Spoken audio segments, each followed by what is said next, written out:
Bom, abra sua Bíblia no Salmo 105. Nós vamos ler juntos do versículo 17 até o versículo 22. Eu vou estar lendo na versão A Nova Almeida Atualizada da Sociedade Bíblica. O texto sagrado diz assim, Salmo 105, do 17 ao 22.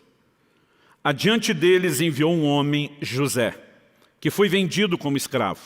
Apertaram seus pés com correntes e puseram uma coleira de ferro no seu pescoço, até cumprir-se a profecia a respeito dele e tê-lo provado a palavra do Senhor. O rei mandou soltá-lo. O dominador dos povos o pôs em liberdade.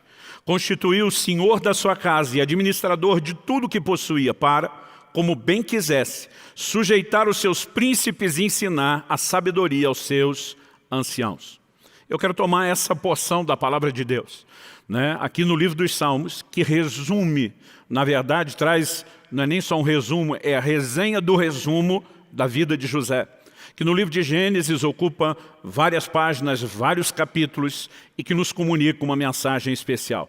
Eu cito frequentemente 1 Coríntios, capítulo 10, versículo 11, onde o apóstolo Paulo fala que as coisas que aconteciam a Israel e foram registradas nas páginas do Antigo Testamento para mim e para você, essas coisas foram escritas para advertência nossa, para nosso exemplo. Nosso Senhor tomava como exemplo algumas dessas histórias e registros do Velho Testamento e aplicava lições práticas para os seus discípulos em cima delas. Como, por exemplo, quando ele diz, lembrai-vos da mulher de Ló. Com uma única frase, uma referência a um episódio registrado na Escritura, o Senhor estava nos comunicando mensagens, ensinos, princípios. E eu quero dar um título especial para essa mensagem. Quando eu era garoto, eu lembro de ouvir meus pais falarem várias vezes uma expressão que demorou anos para que eu conseguisse, de fato, entender, chegar à compreensão do que era aquela frase que eles usavam. De vez em quando eu os via fazer a pergunta, e agora, José? Descobri anos depois que essa pergunta, e agora, José, ela foi tirada do poema José, de Carlos Drummond de Andrade. Normalmente, se diz que ela é usada quando não sabemos o que fazer diante de uma decisão ou de uma situação difícil. Na verdade, eu fui pesquisar e ver o que, sem ser essa definição leiga, o que os especialistas em literatura dizem a respeito do assunto. Encontrei uma breve definição num site chamado Cultura Genial e existe um artigo da Carolina Mendes, mestre em estudos literários, culturais e interartes.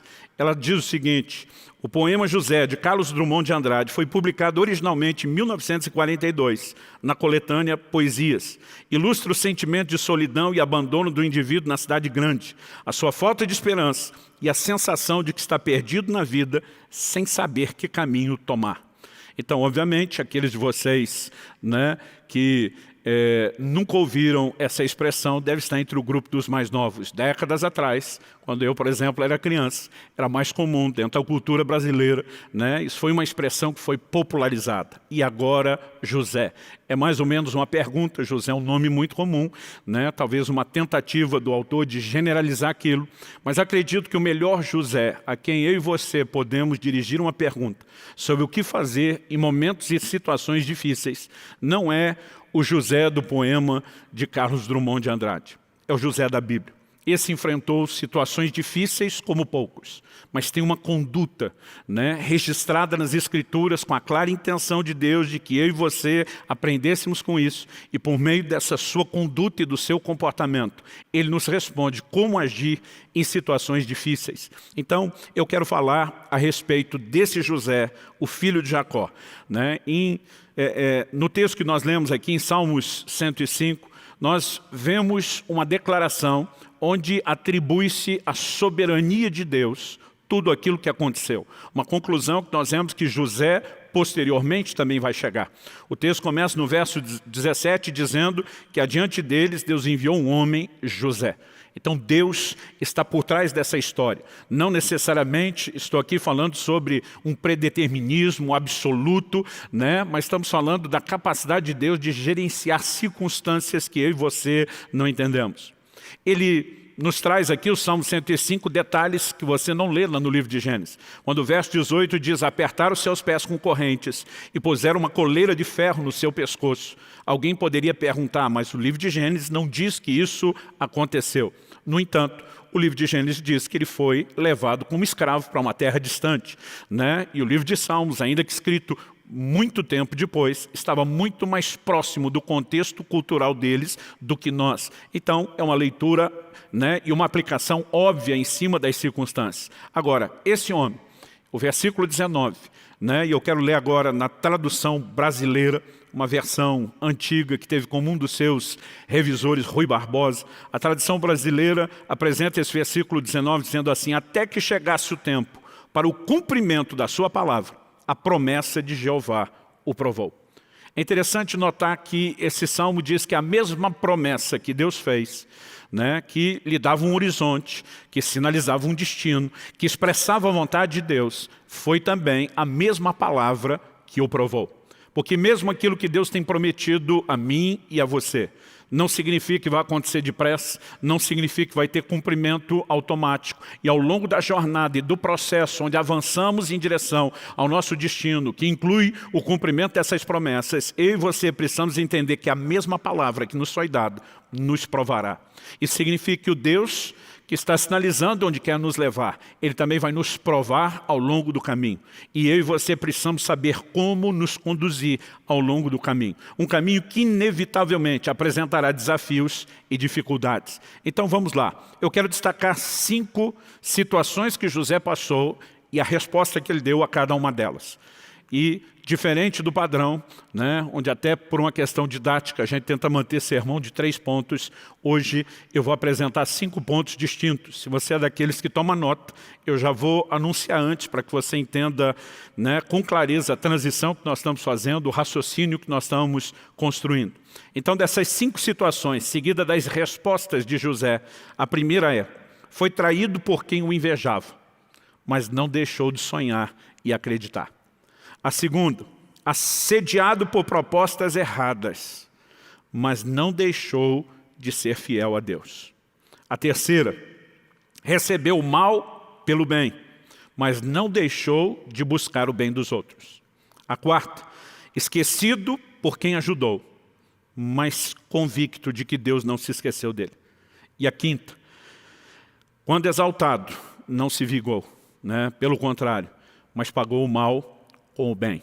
Então eu quero que a gente olhe esse extrato da vida de José, né? E nós vamos passar aqui por textos bíblicos diferentes, se você quiser me acompanhar. Nós vamos começar lá em Gênesis, no capítulo 37. E há muitas informações a respeito, né, da vida de José, que compõe esse quadro de ensino, de comportamento que eu e você não apenas podemos, mas devemos ter. Então o capítulo 37 de Gênesis começa com a seguinte declaração. Versículo 1 fala, onde Jacó habitou, na terra das peregrinações de seu pai, na terra de Canaã. E o versículo 2 diz, essa é a história de Jacó. Mas logo depois de mencionar o Jacó, de quem já vem sendo falado, né, nos capítulos anteriores, na verdade, me parece que isso é muito mais... Os versículos iniciais do capítulo 37 são muito mais uma conclusão daquilo que vinha acontecendo até então. É no versículo 2, depois de dizer, esta é a história de Jacó, que nós lemos. Quando José tinha 17 anos, apacentava os rebanhos com seus irmãos. Sendo ainda jovem, acompanhava os filhos de Bila, os filhos de Zilpa, mulheres de seu pai, e trazia más notícias deles a respeito de seu pai. Em outras palavras, fazia o bom papel de um caçula, né? Era o filho dedo duro, que entregava o ouro, aquilo que estava acontecendo. Versículo 3 diz, ora, Israel amava mais José do que a todos os seus outros filhos, porque era filho da sua velhice, e mandou fazer para ele uma túnica talar de mangas compridas. Quando seus irmãos viram que o pai o amava mais do que todos os outros filhos, odiaram-no e já não podiam falar com ele de forma pacífica. Pelo próprio comportamento de Jacó, nós temos um problema na família. Um filho que é preferido atrai agora o ódio, né, de todos os outros que se sentem preteridos ou rejeitados pelo pai. Agora a situação vai agravar. Versículo 5 diz, José teve um sonho e o contou aos seus irmãos. Alguém me perguntou, o senhor acredita que o José, que interpretava o sonho dos outros, interpretou o seu próprio. Né? Eu digo, olha, a Bíblia não fala dele interpretando sonhos, a não ser quando está no Egito. No entanto, toda a família parece ter entendido o sonho. Se José já entendia antes de contar, errou contando o que provocaria uma situação mais difícil. Se José não entendia, a gente dá um bônus, mas isso não significa que a sua família não entendeu o significado do sonho. Verso 5. José teve um sonho e o contou a seus irmãos. Por isso, o odiaram ainda mais. Ele já tem um problema que agora vai se agravar. Ele lhes disse, peço que ouçam o sonho que eu tive. Sonhei que estávamos amarrando feixes no campo, e eis que o meu feixe se levantou e ficou de pé, enquanto os feixes de vocês o rodeavam e se inclinavam diante do meu. Então os irmãos lhe disseram, você pensa que vai mesmo reinar sobre nós? Pensa que realmente dominará sobre nós? E com isso o odiavam ainda mais por causa dos seus sonhos e de suas palavras. José teve ainda outro sonho, que ele contou aos seus irmãos dizendo, sonhei também que o sol, a lua e 11 estrelas se inclinavam diante de mim. Verso 10, quando José contou esse sonho ao pai e aos seus irmãos, o pai o repreendeu dizendo, que sonho é esse que você teve? Você está querendo dizer que eu, sua mãe e os seus irmãos iremos e nos inclinaremos até o chão diante de você. Verso 11 diz, os irmãos tinham inveja dele. O pai, no entanto, guardou aquilo no coração. Apesar de tê-lo repreendido, apesar de tratá-lo com distinção, havia um elemento cultural muito forte.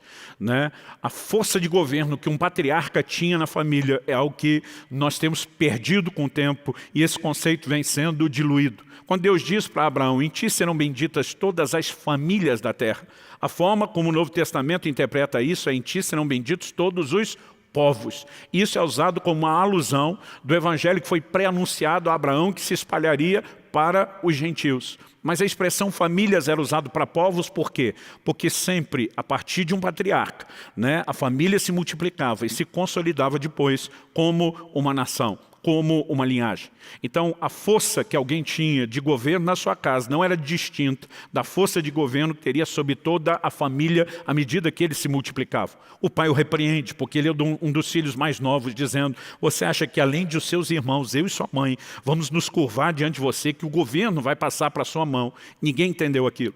No entanto, a Bíblia diz que Jacó guardava aquilo no coração. Talvez a semelhança de Maria, que está recebendo palavras que a sua mente não consegue compreender a dimensão das promessas que envolvem, né, o filho que ela iria conceber. A Bíblia diz que Jacó guardava isso no coração. Mas a verdade é que a partir daqui, nós temos um desdobramento de inveja da parte de seus irmãos. Quando você chega no versículo 18, 19 e 20, dá uma olhadinha ali comigo. Há uma frase específica dos seus irmãos quando estão planejando se livrar dele que revela que o motivo de inveja por causa dos sonhos era ainda maior do que pelo fato dele ser o filho predileto. O texto diz, Gênesis 37, 18 a 20, de longe eles o viram e antes que chegasse, conspiraram contra ele para o matar. Disseram uns aos outros, lá vem o grande sonhador. Venham, pois, agora, vamos matá-lo, jogar o corpo dele numa dessas cisternas. Diremos que o animal selvagem o devorou. Vejamos em que vão dar os sonhos dele.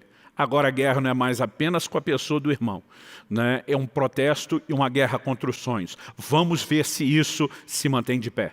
Quando a Bíblia está dizendo lá no Salmo 105 que a palavra do Senhor o provou, é evidente que esses sonhos vinham de Deus. É evidente que Deus comunicava aquilo que faria. Mas a mesma palavra que sinalizava o destino, né, de José também o provou. Ele agora começa a enfrentar circunstâncias difíceis, e a primeira delas, como dissemos, é que ele foi traído por quem o invejava, mas não deixou de sonhar. Como sabemos que não deixou de sonhar? A maneira como José se conduz mostra que algo estava aceso no seu coração. Ele é vendido pelos seus irmãos como escravos. Nós não vamos ter o tempo de ler toda a história, né? Mas há um detalhe interessante que eu e você podemos perceber no versículo 27, eles concordam em vendê-lo a uma caravana de ismaelitas, né? O vendem por moedas de prata, 20 moedas de prata, e ele é levado para o Egito. É nesse momento que o verso 18 do Salmo 105 diz que amarraram os seus pés, colocaram uma corrente no seu pescoço e ele é levado como escravo. No entanto, quando chega no Egito, apesar da dor de ter sido arrancado de um relacionamento com os pais, traído, né, por seus irmãos, agora ser tratado como objeto, privado não apenas do seu lar, da sua família, da sua cultura, né, vivendo uma espécie de exílio que lhe foi imposto posto, mas ainda dentro de um contexto de ter perdido a sua liberdade. Apesar disso, você vê um José que a Bíblia o tempo todo vai repetir que o Senhor era com ele. E não apenas o Senhor era com ele, mas você vê um José dedicado, um José aplicado. Ele tinha recebido de Deus um sonho que estaria numa posição de governo e liderança. E ele nunca desperdiça nenhuma oportunidade por onde passa. Enquanto era escravo na casa de Potifar, ele se torna chefe de todos os escravos. Quando ele vai preso injustamente, um episódio que vamos abordar daqui a pouco, ele se torna chefe de todos os presos. É como se ele tivesse o tempo todo entendendo, eu preciso me dedicar, eu preciso ser fiel em cada etapa, eu preciso perseguir aquilo que Deus estabeleceu como sonho. E o comportamento dele sinaliza algo que eu vejo muita gente jogar fora.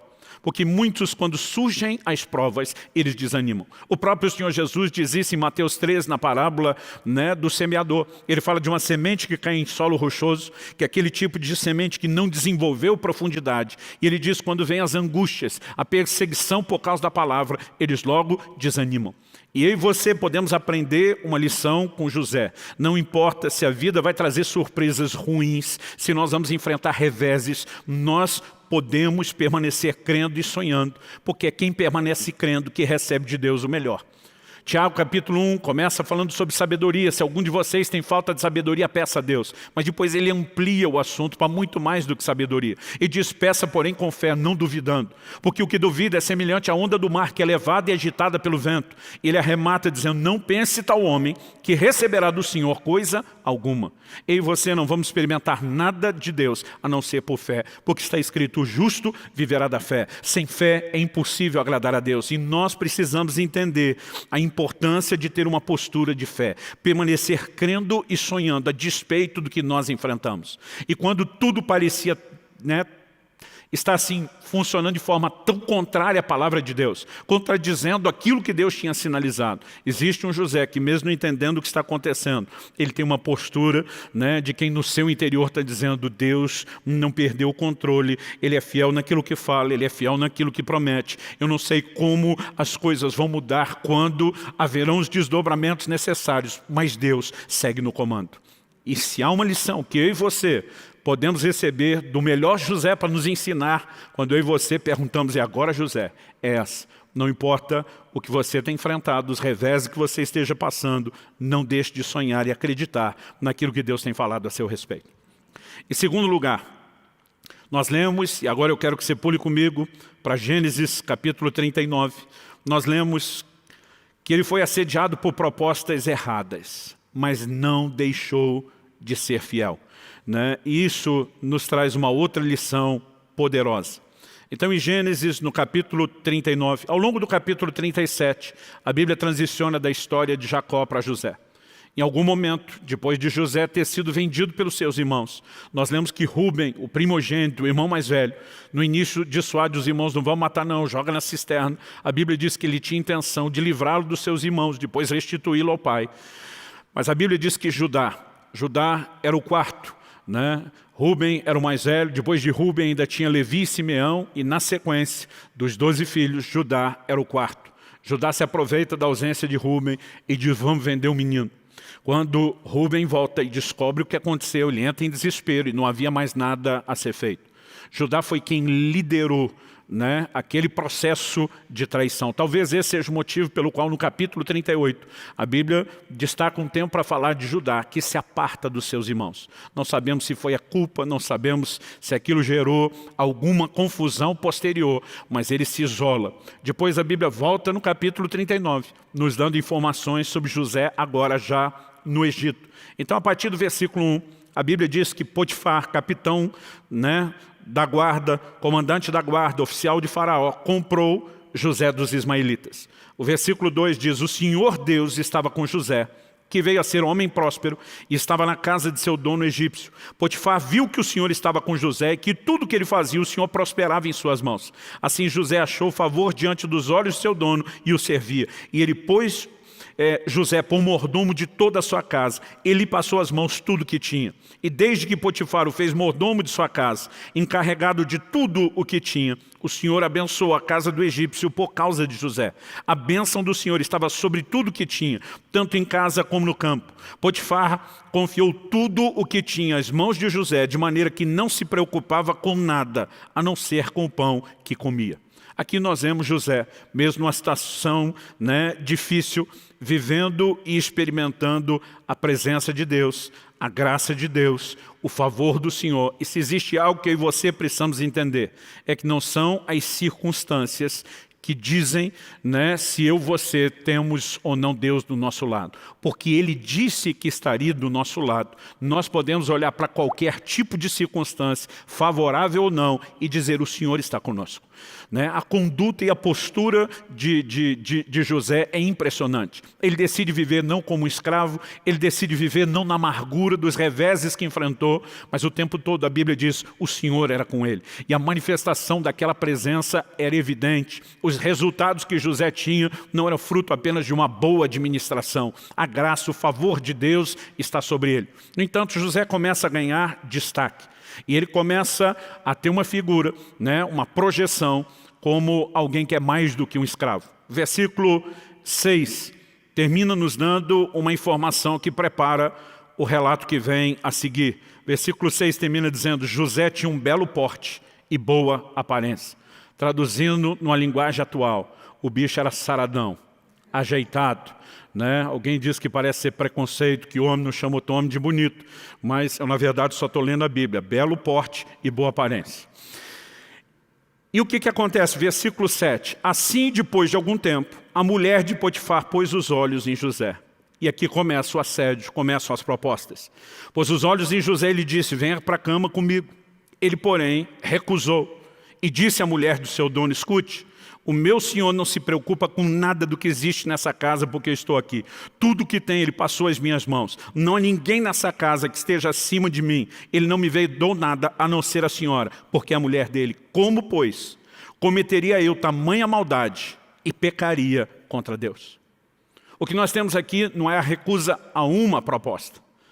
Essa é a proposta inicial. E aqui nós temos o posicionamento firme de José. Mas o versículo 10 diz: ela falava com José todos os dias, mas ele não lhe dava ouvidos, recusando-se ir para a cama com ela e a ficar perto dela. Então ele foi assediado com propostas ou por propostas erradas. Mas qual é o posicionamento de José? Não deixou de ser fiel. É lógico que a fidelidade expressa aqui não é só a Potifar. Ele é claro em dizer, eu não sei se esse texto só mostra um padrão comum e cultural da época, ou se de alguma forma o Potifar, desconfiado com o que tinha em casa, mas há uma restrição específica. Potifar diz: você comanda tudo aqui, mas esse limite você não ultrapassa. Mas a preocupação de José não é ser fiel apenas ao homem que agora é o seu possuidor, o seu senhor, o seu dono. A preocupação de José, quando ele olha para a mulher, diz: como cometeria eu tamanha maldade? Como eu pecaria contra Deus? Nesse momento, José traz à luz algo importante para mim e para você. Eu vejo pessoas que, quando elas começam a enfrentar dificuldades, reveses, elas não apenas desanimam em relação a crer e sonhar naquilo que Deus tem, mas abrem rapidamente mão dos seus valores. Me lembro de um dia que eu estou conversando com uma pessoa que havia destruído o seu casamento com repetidos atos de infidelidade. Eu digo para ele: como você chegou a esse ponto? Ele falou: pastor, a minha mulher me irritou tanto nos últimos meses, mas tanto, que eu fiquei com tanta raiva dela, que eu fui lá e me vinguei. Eu olhei para ele e falei: e que culpa Deus tem nisso? Ele olhou e disse: como assim? Eu falei: você não feriu só a sua mulher. Você afrontou Deus que te salvou, o sangue de Cristo que te redimiu, você trouxe desgraça sobre a sua casa, mau testemunho por reino de Deus. Eu quero saber o que foi que Deus te fez para você fazer isso contra ele. E ele me olha com uma cara de que pela primeira vez ele está lembrando que Deus também estava na história. Que Deus deveria ter sido levado em consideração desde o início. Nós precisamos entender o que José nos ensina. José está dizendo: não importa o que as circunstâncias estão promovendo, o meu relacionamento com Deus está acima de qualquer humor, acima de qualquer emoção, a minha fidelidade a Ele vem acima de tudo. Preste atenção, em 1 Samuel 2,30, Deus diz: eu honro aqueles que me honram. Isso significa qual é a ordem? Que Deus vai dar honra àqueles de nós que o honramos. Mas muitas vezes nós queremos manter o relacionamento com Deus como se a declaração fosse inversa. Como se nós é que pudéssemos dizer para Deus, eu honro aqueles que me honram, já que o Senhor não está me honrando nas circunstâncias, eu não te devo honra nenhuma. Essa fala cabe só a Deus. Deus está dizendo, se você me honrar com seus valores, a despeito das circunstâncias, eu vou honrar você. Agora, quando eu e você acreditamos que temos o direito de dar o ultimato em Deus, de dizer, ou o Senhor me honra fazendo aquilo que eu quero, ou eu não lhe devo fidelidade nenhuma, o início do fim de uma grande tragédia já se instalou na nossa vida. E ao olhar para José, eu percebo uma postura, não de se rebelar contra Deus, não de chutar o balde, não de meter o pé na jaca, mas de alguém que diz, eu vou ser fiel a Deus, custe o que custar. José entende que quem é fiel no pouco, como disse Jesus, também será fiel no muito. Se eu e você não sabemos ser fiéis no pouco, porque é que Deus vai nos promover para o muito. E fidelidade não é só no que fazemos. Você percebe fidelidade de José desde os mínimos detalhes. Não é apenas uma fidelidade a Potifar, é a Deus. Deus me chamou para de alguma forma liderar. Eu vou me esmerar, eu vou aprender, eu vou me dedicar em cada estágio. Então fui colocado como chefe dos escravos de Potifar, dos servos da casa. Vou dar o meu melhor aqui. Quando ele vai para a prisão, como mencionei, daqui a pouco vamos trabalhar melhor esse assunto, ele se torna chefe dos presos. José está sendo fiel no caráter e no desempenho do seu papel o tempo todo. E ele nos ensina que não importa aquilo que eu e você possamos experimentar em termos de oportunidades para errar, nós precisamos ter um posicionamento firme dentro de nós. Quem está entendendo, diga amém. Tem gente que, porque acha que está sofrendo, tem direito a alguma espécie de prêmio de consolação. Então, já que Deus não mudou minha sorte, já que as coisas estão difíceis, eu, de alguma forma, concluo que eu tenho direito a um prêmio de consolação e que talvez ter algum tipo de prazer, ainda que restrito por Deus, nem seja tão errado. E quando enveredamos por esse tipo de pensamento que é maligno, nós nos distanciamos do propósito de Deus. Mas quem quer seguir o trilho do propósito de Deus, sabendo que o mesmo Deus que nos faz promessas também nos prova ao longo do caminho, nos testa ao longo do caminho, sabe que não pode deixar de ser fiel. Terceiro lugar, ele recebeu o mal pelo bem. Quando nós olhamos para o episódio de Potifar, eu não vou ler aqui o capítulo todo, porque vai do versículo 10 até o 20, praticamente, só a descrição de como a mulher de Potifar, agora além de insistir com ele dia após dia, a Bíblia diz que um dia José entra na casa, desavisado, não sabia que ela estava sozinho, que não havia nenhum dos funcionários por perto. E ela dá o bote nele, o agarra dizendo, é hoje. Ele diz, é ruim. Como ela agarrou suas vestes, ele larga as vestes na mão dela e vaza. No entanto, essa mulher ofendida pela rejeição de um escravo, inventa uma história de que ele tinha tentado violentá-lo. Chama os funcionários, conta a história, segura a roupa como prova. E quando Potifar volta, ela dá a sua versão. Foi suficiente para que Potifar o mandasse para a prisão. O mesmo José que quis honrar o Potifar, dizendo, eu não peco contra ele e nem contra Deus. Agora é lançado pelo próprio Potifar de forma injusta. Não sabemos se é o simples fato de que era a palavra de um contra de outro. E Potifar não tinha condições de averiguar a história e talvez tenha feito a injustiça de forma inocente.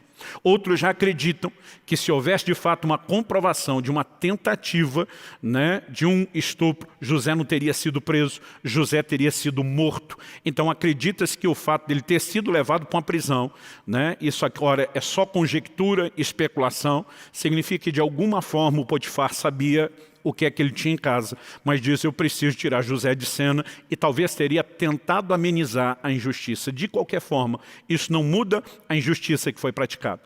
Em troca do bem que ele fez, ele recebe o mal. Agora, se recebeu o mal pelo bem, o que merece ser destacado quando a gente pergunta, e agora José, por José da Bíblia, o filho de Jacó, não do poema do Carlos Drummond de Andrade, ele nos ensina que não importa se eu e você recebemos o mal pelo bem que fizemos, nós não podemos deixar de buscar o bem dos outros. Enquanto ele está preso, a palavra de Deus destaca a preocupação dele com os outros presos. Olha Gênesis 40, de 5 a 8. O texto diz assim, a respeito do copeiro e do padeiro do rei, do faraó, que foram para a prisão. A Bíblia diz, e os dois sonharam, cada um seu sonho na mesma noite. Cada sonho com o seu próprio significado. O copeiro e o padeiro do rei do Egito que se achavam encarcerados. Quando José chegou pela manhã e viu-os, eis que estavam preocupados. Então perguntou aos oficiais de Faraó que estavam com ele no cárcere da casa do seu senhor: por que vocês estão com a cara triste hoje? Eles responderam: tivemos um sonho e não há quem o interprete. José lhes disse: não pertencem a Deus as interpretações? Contem-me o sonho que tiveram. Irmão, fala sério. Qual é o tipo de preso que acorda pela manhã preocupado com o humor dos outros presos? A não ser quem tem um código de valores forte do reino de Deus, a ponto de dizer: a vida não gira só em torno de mim, eu preciso me preocupar com o bem dos outros. Mas José, você está aqui porque recebeu o mal em troca do bem que fez a alguém. E a postura de José é mais ou menos como quem diz: e daí? Eu lembro de uma ocasião que uma pessoa me perguntou, eu disse: pastor, eu não te entendo, tem alguma coisa que o senhor precisa me explicar. Ele falou: ou você é um homem de Deus com alguma compreensão que eu ainda não tive, ou você é um camaleão, um fingido, né, que tenta se passar por alguma coisa que não é. Eu falei: do que é que você está falando? Ele falou: soube que tal pessoa fez isso, isso e isso para você. Eu falei: estão exagerando a versão, mas um percentual disso é verdade. Ele falou: eu vi o senhor honrando essa pessoa publicamente uma vez e já tinha acontecido. Eu falei: e daí? Ele falou: o cara te faz isso e o senhor honra ele. Ele falou: me ajuda a entender o que eu não entendi, ou admitir que o senhor é um fingido. Eu falei: o que ele fez revela quem ele é. O que eu faço revela quem eu sou. No momento em que eu me baixo ao nível dele e tento só ser reativo ao comportamento dele, retribuindo, e me igualo a ele, eu estou perdido. Eu falei: eu preciso de uma postura. Eu fiz o bem para ele, ele me retribuiu com o mal, mas como o que eu entendo que eu devo fazer o bem, eu vou continuar fazendo o bem. Eu não fiz o bem antes porque ele merecia, eu fiz porque eu tenho que fazer. E José tem uma postura e um entendimento. Tá, eu fiz o bem para alguém, me pagaram com o mal, e daí? Isso significa que agora eu vou desiludir da vida, eu vou olhar para todo mundo e dizer: não vale a pena. José continua determinado dentro dele. Não importa a frustração que eu possa ter passado com alguém, eu vou seguir fazendo o bem a todos. Eu vejo muita gente, mesmo no contexto do reino de Deus: puxa, pastor, fui ajudar, fui cuidar de fulano, fui discipular, o senhor não sabe o que eu passei, eu não quero mais ajudar ninguém. Eu digo: e que culpa os outros têm disso? Que culpa os demais têm disso? José tem um entendimento e ele se posiciona. Tem muita gente que se magoa em circunstâncias como essa e deixam de se importar. Mas José nos mostra que quem segue oferecendo ajuda, colhe aquilo que planta. Por exemplo, em Gálatas capítulo 6, versículo 9, a Bíblia diz: e não nos cansemos de fazer o bem, porque a seu tempo ceifaremos. Ceifar é a linguagem de colher, e só se colhe aquilo que planta. Então ele está dizendo que fazer o bem é um plantio. Ele diz: a seu tempo ceifaremos, ou faremos a colheita, se, aqui nós temos um condicional, não desanimarmos. Porque tem muita gente que entre o plantio e a colheita, nesse tempo da espera, ele às vezes não percebe que o que ele está fazendo vai ter resultados favoráveis. E ele simplesmente diz: cansei de fazer o bem. A Bíblia está dizendo que eu e você não podemos nos cansar de fazer o bem. Quem está entendendo, diga amém. E José também nos ensina isso. Em quarto lugar, esquecido por quem ajudou, mas convicto de que Deus não se esqueceu dele. Vamos falar da conversa de José com esse copeiro.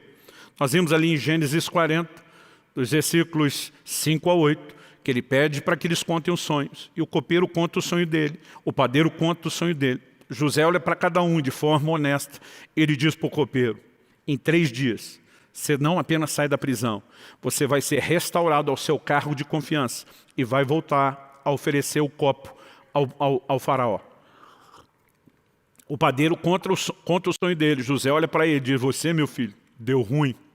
E diz: ó, já era, em 3 dias você está morto e vai ser executado.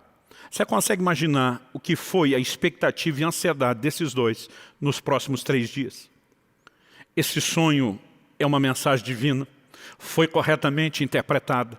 Esse é o nosso destino. Eu fico imaginando aquelas horas se arrastando. Eu fico imaginando que o volume de emoções que esses dois presos viveram é algo para nunca mais esquecer, né? No entanto, a vida do padeiro vai chegar ao fim exatamente como foi profetizado. Mas o copeiro, ele é restaurado ao seu posto. Esse episódio me leva a especular, aplicando a lógica, que os dois provavelmente foram presos enquanto uma investigação de uma conspiração estava em andamento. Por quê? Eram os 2 homens de confiança do faraó. Dificilmente a vida dele estava em risco quando se fala em termos de proximidade, porque qualquer inimigo que tentasse se aproximar seria detido pela guarda do faraó. No entanto, pessoas próximas e de confiança poderiam contribuir com alguma espécie de traição, especialmente esses dois poderiam ter acesso ao envenenamento do faraó. Quando a Bíblia diz que esse homem era copeiro, não era só que ele enchia o copo para servir, ele era mais do que um garçom. O copeiro do rei tinha a responsabilidade de beber o vinho primeiro. Depois que ele bebia, o faraó sempre esperava um pouquinho para ver se não deu nenhum efeito colateral. E dizia, agora eu posso beber o mesmo vinho que você provou, porque eu não estou sendo envenenado. Como os dois homens de confiança estão presos, traição normalmente era tratado com morte, e a execução do padeiro depois sugere que talvez se apurou quem era. Naquele momento, eu não sei o que um sabe do outro, quais são as expectativas, mas tenta se colocar no lugar do copeiro, 3 dias depois, do jeito que você sonhou, que alguém interpretou, você é restituído ao seu cargo, como se nada tivesse acontecido. Gente, isso é história para contar para os filhos, para os netos, para passar o resto da vida contando para os outros. E se acontecesse com um crente com uma versão mais pentecostal, se diria, é para glorificar de pé a igreja. Alguém não pode esquecer uma coisa dessa. Agora, o que nós lemos em Gênesis, no capítulo 40, dá uma olhadinha no versículo 14. A palavra de Deus nos mostra que José, depois de interpretar o sonho, ciente, sabedor que ele está na frente de um cara que vai voltar a estar próximo e íntimo do camarada que comanda a maior potência da terra. O Salmo 105 o chama de o dominador dos povos. O Egito nessa época era uma potência mundial. Então o faraó, que dominava a potência mundial, era o homem mais influente e poderoso do mundo. Aí José interpreta o sonho, está olhando o copeiro, que vai estar na frente do camarada, e ele não aguenta, ele pede ajuda. Olha o versículo 14. Porém, lembre-se de mim quando tudo lhe correr bem. Ele diz, eu tenho certeza que a palavra que eu estou te entregando vai acontecer nessa hora. Só não esquece de mim. Lembra do camarada que te trouxe consolo. Né? O texto diz assim, peço que você seja bondoso para comigo. Fale a meu respeito com o faraó e me tire dessa prisão. Porque de fato fui roubado da terra dos hebreus e aqui nada fiz para que me pusessem nessa masmorra. Ele está implorando em 3 dias. Assim como eu te ajudei, eu preciso da sua ajuda. Versículo 23 termina essa história dizendo, porém o copeiro-chefe não se lembrou de José. Depois de dizer não se lembrou, a Bíblia enfatiza, esqueceu-se dele. Além de não lembrar, esqueceu. Apesar de ser a mesma coisa, a linguagem é enfática. Agora, o que aconteceu com esse homem? Uma amnésia? Não. Por que sabemos que não? Porque 2 anos depois, o cara lembra de José. O que eu e você precisamos entender, que o que está acontecendo por trás dessa história, tem a divina providência, tem a mão de Deus. Meu querido, se o copeiro lembra de José e suplica um favor ao rei, assim como eu estava preso e injustiçado, conheci um outro que está lá sem dever, o Senhor precisa usar de misericórdia com ele. Se ele usa de influência, o que é que José seria ao sair daquela prisão? Outro dia um amigo meu disse que ele ia lavar prato junto com o copeiro na cozinha. Ele não seria, né, remetido ao lugar do seu destino. Além disso, José não está pronto. Ele é alguém que ainda está lamentando as suas dores. Lá na frente, vou falar disso daqui a pouco, quando tem um filho. O significado do nome do seu filho é Deus me fez esquecer, porque em algum momento ele vai superar a dor que ele está enfrentando. Mas nesse momento ele está lembrando muito bem. Eu fui roubado da terra dos hebreus. O que fizeram comigo foi uma violência emocional, foi uma injustiça. Mesmo nessa prisão eu não fiz nada. E aquele camarada, cheio de dores, se é projetado, vamos dizer que o copeiro conseguisse ainda apressar as coisas e José fosse reconhecido pelo faraó. Se ele é projetado a um lugar de poder e autoridade, sem o tratamento do lado de dentro, ele jamais teria sido a bênção que foi para os seus irmãos.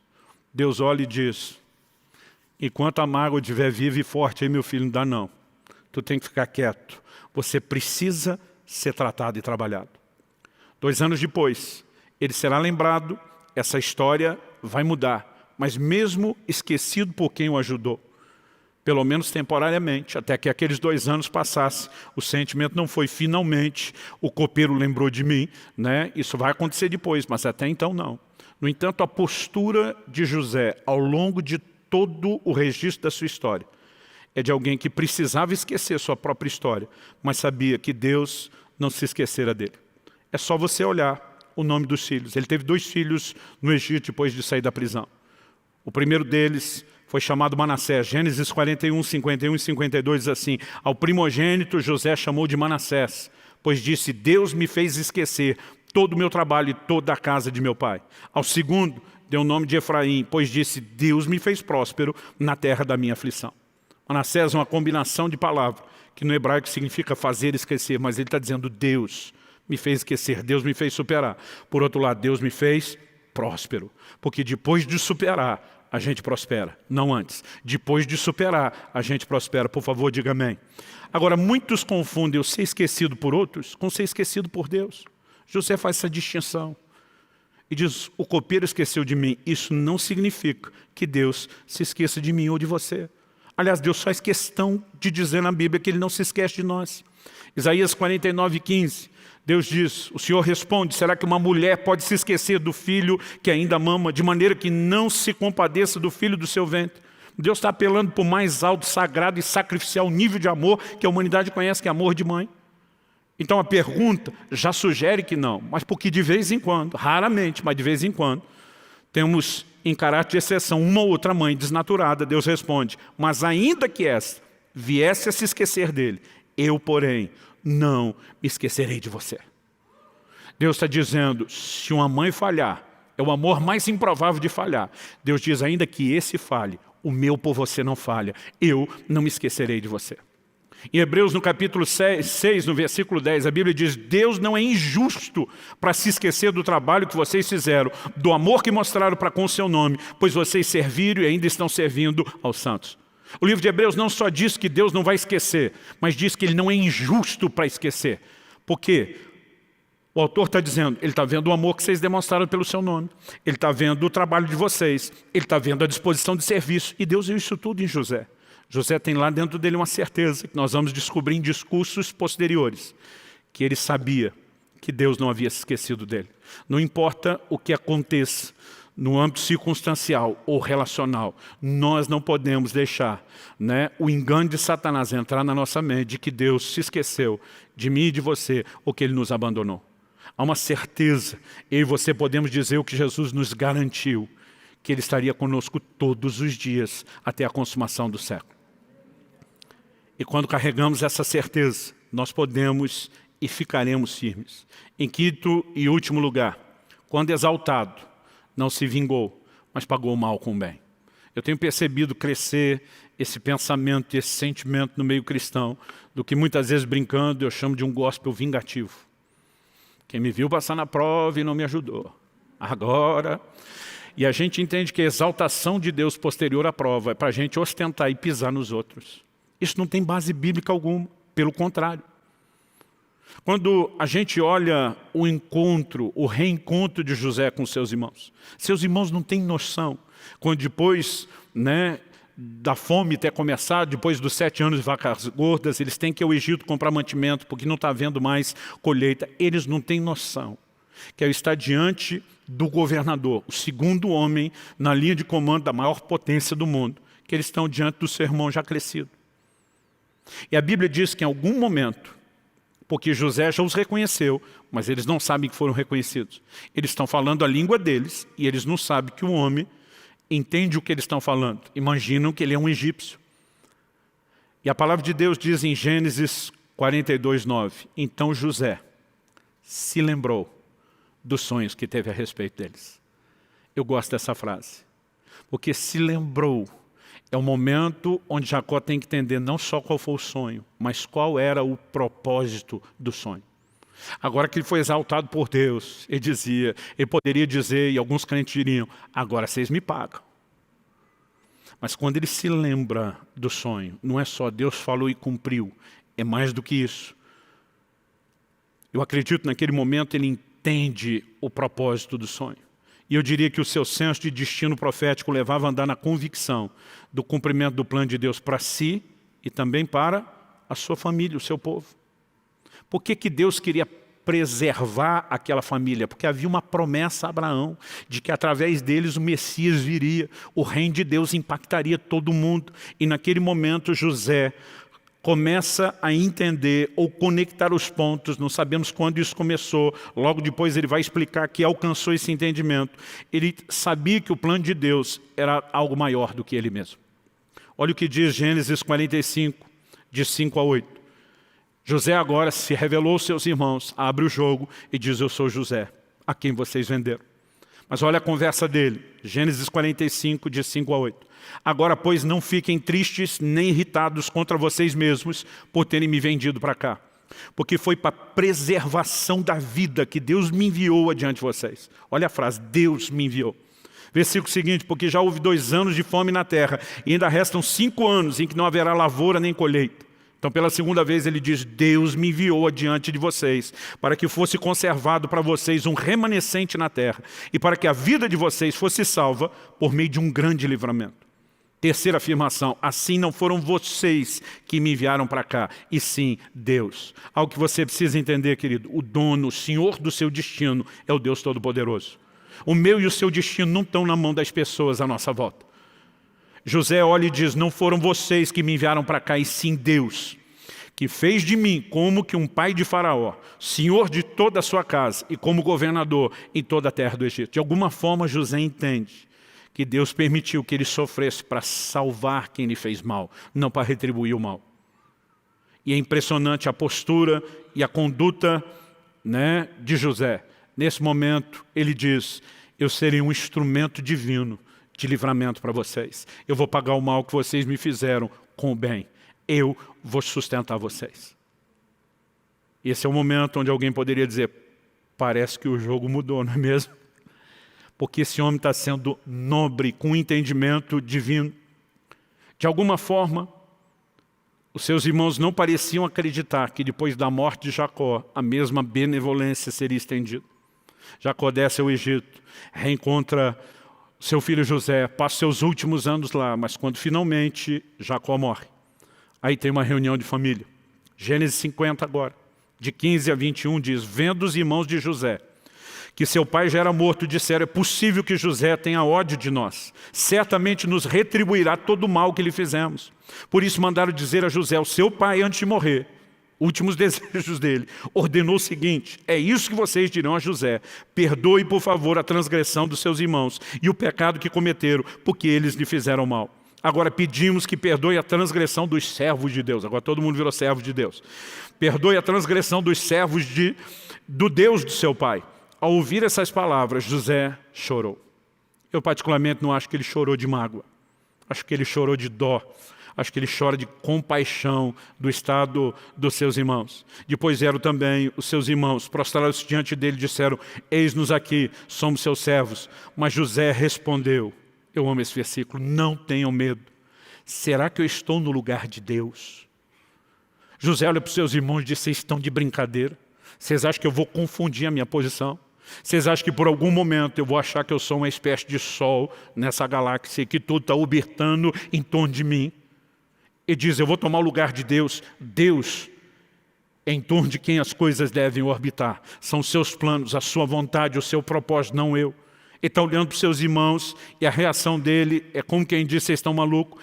Olha o que ele diz no verso 20 de Gênesis 50. Vocês, na verdade, planejaram o mal contra mim. Quando ele está dizendo que Deus o enviou, ele não está falando de um determinismo absoluto, que Deus fez com que eles fizessem o que era errado, porque senão isso não poderia nem ser tratado justamente como algo errado, afinal de contas só teriam feito o que Deus quis. Ele olha e diz: vocês foram ruins, foi maldade de vocês. Vocês queriam puxar o meu tapete, vocês planejaram o mal contra mim. Mas ele diz: mas Deus o tornou em bem. A palavra de Deus diz que Deus faz com que todas as coisas cooperem juntamente para o bem daqueles que o amam e são chamados segundo o seu propósito. Se eu e você não apenas amamos a Deus, mas entendemos que é um propósito, nós podemos, gente, se tem quem possa acreditar em teoria da conspiração, somos nós. Tudo conspira em teu favor, crente. Deus tem o poder, não importa se a intenção das pessoas for boa, Deus tem o poder de converter toda e qualquer situação. Então José termina e diz: portanto, não tenham medo. Deus tornou o mal em bem para fazer, como estão vendo agora, que se conserve a vida de muita gente. Não tenham medo, eu sustentarei vocês e os seus filhos. A Bíblia diz, e assim José os consolou e lhes falou ao coração. Esse homem que poderia, né, ter se entregado ao engano de acreditar que podia pagar o mal com o mal. Ele entende uma ordenança clara que a Bíblia faz a mim e a você de pagar o mal com o bem. Mas ele não apenas entende isso, ele entende isso porque ele se vê como parte de um plano maior. Gênesis 50, versos 24 e 25. Quando José está perto da morte, a Bíblia diz, José disse aos seus irmãos, eu vou morrer em breve, mas Deus certamente visitará vocês e fará com que saiam dessa terra para ir à terra que jurou dar a Abraão, Isaque e Jacó. Ele está dizendo, gente, é temporário. Em Gênesis 15, Deus já tinha dito a Abraão, a geração, a sua descendência vai ser peregrina em terra alheia. Eles vão ficar por 400 anos, mas depois eles voltam para cá. Isso estava sendo comunicado de geração em geração. Com certeza Abraão comunicou a Isaque, Isaque comunicou a Jacó, Jacó chega no Egito e diz, nós vamos ficar aqui fugindo da fome, nos estabeleceremos por um tempo, mas em algum momento Deus vai nos visitar, em algum momento Deus vai nos tirar daqui, Ele vai nos mover para o cumprimento do seu propósito. Então a Bíblia diz, José pediu aos filhos de Israel que fizessem um juramento dizendo, Deus certamente visitará vocês, e quando isso acontecer, leve os meus ossos daqui. Ele está dizendo, eu não tenho direito de achar que as coisas vão orbitar em torno de mim, porque o único que tem esse direito é Deus. E esse Deus tem um plano maior. Eu estou contribuindo temporariamente para que esse plano não seja sacrificado, mas o plano será retomado. E é justamente esse entendimento que nos ajuda a distinguir. Muitos se prendem às mágoas, porque acham que as coisas giram só em torno deles. Gente que depois de receber como paga o mal pelo bem que fez, não quer mais ajudar os outros, é porque acha que tudo gira só em torno deles. Gente que um momento como esse, semelhante a José, quer se vingar, é porque não entendeu que o plano de Deus, a visão de liderança, não é uma posição para você se aproveitar, é sempre um lugar para servir, é sempre um lugar para abençoar. José, ele enxergava além desse âmbito meramente pessoal. E isso o ajudou a não apenas ser bênção na vida de outros, mas dessa forma ser abençoado por Deus. Quem está entendendo, diga amém. José apresentou algumas características que fizeram dele um vencedor. Nós sabemos que ele cultivava a presença de Deus. Gênesis vai dizer que na casa de Potifar o Senhor era com ele, na prisão o Senhor era com ele.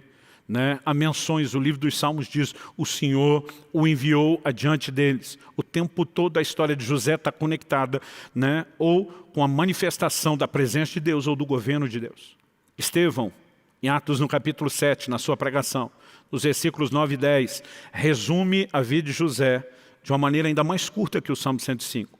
Ele diz, os patriarcas, invejosos de José, venderam-no para ser levado para o Egito, mas Deus estava com ele e o livrou de todas as suas aflições, concedendo-lhe também graça e sabedoria diante de Faraó, rei do Egito, que o constituiu governador daquela nação e de toda a casa real. Deus estava com ele, é a ênfase que se repete. Agora, muitas vezes eu e você podemos pensar que cultivar a presença de Deus é o que a gente faz só com o momento devocional. E eu não estou desfazendo disso. Isso é algo essencial na vida cristã. Mas tem gente que começa o dia orando, lendo a Bíblia e dizendo, Senhor, eu quero me colocar na sua presença, mas se comporta de tal forma que compromete aquilo que fez. Então aquilo que começa no tempo devocional precisa se estender através da nossa conduta. Ele cultivava a presença de Deus na maneira como se conduzia também. Porque há coisas que eu e você podemos fazer, das quais o Senhor não vai se agradar e vai se afastar. Mas nós sabemos que, e aqui eu quero recapitular as 5 lições. Número 1, não deixou de sonhar. Quando foi traído e sofreu reveses, mostrava uma fé firme. Número 2, não deixou de ser fiel quando recebeu propostas erradas. Número 3, não deixou de buscar o bem de outros quando recebeu o mal por bem. Número 4, não deixou de crer que Deus não esquecera quando ele foi esquecido pelos outros. E número 5, não deixou de pagar o mal com o bem quando foi exaltado, porque entendeu que esse era o propósito da promoção. José não cultivava a presença de Deus apenas com momentos devocionais. A Bíblia não é clara sobre isso. Mas o conceito de adoração que já existia entre os patriarcas, certamente, foi praticado por um homem temente a Deus. No entanto, o que a Bíblia destaca é uma postura, e além da postura e da conduta, ele permanecia crendo que Deus está no controle, como eu e você podemos crer e dizer, todas as coisas cooperam para o bem daqueles que amam a Deus e são chamados segundo o seu propósito. Você recebe essa palavra em nome de Jesus?